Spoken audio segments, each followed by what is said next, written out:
The general election in July saw Labour return to power, of course, and a number of new MPs elected to power across our region. Tonight, we're catching up with Josh McAllister, representing Whitehaven and Workington under Sir Keir Starmer. He's been talking to Ryan Dollard.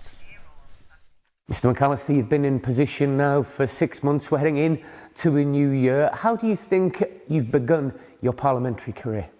Well, I'm still getting used to it. It's still very new, and I think it does take a bit of time to get adjusted to all the, in some cases, archaic processes and procedures of the House of Commons, but also getting the balance right between being in Westminster Monday, Tuesday, Wednesday, sometimes Thursday, and then being back up here for the end of the week to do constituency work and obviously see my family. Has anything surprised you about life in Westminster? Anything been very different to what you might have expected?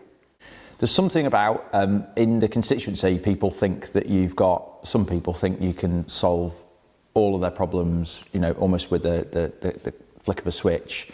And actually, when you're in Westminster, you do realise how complex and knotty some of the problems are. And so that gap between people in the constituency thinking, this is someone who can just sort out all my problems for me very easily, which I often can't. I'll do my best to try to.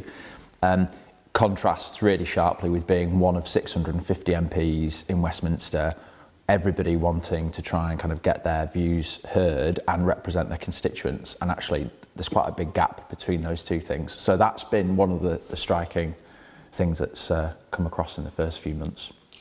It's been challenging for the Labour Party. They seem to have gone from one disaster, one misstep to another. There hasn't been much of a honeymoon period. Why do you think that's been the case?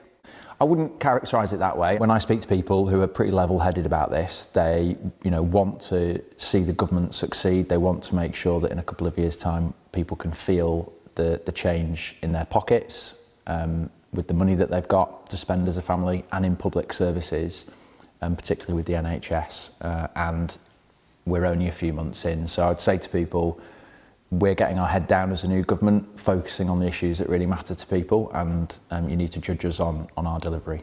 Now, relatively early on in your parliamentary career, you've had an issue close to your heart debated as a result of a private member's bill.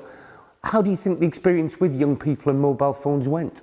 To be able to use the processes of Parliament to try and make a positive difference for my constituents here, but also people across the country.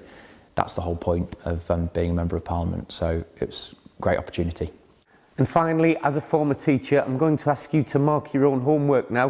What grade would you give yourself for your first term, and what would the comments be on your report card?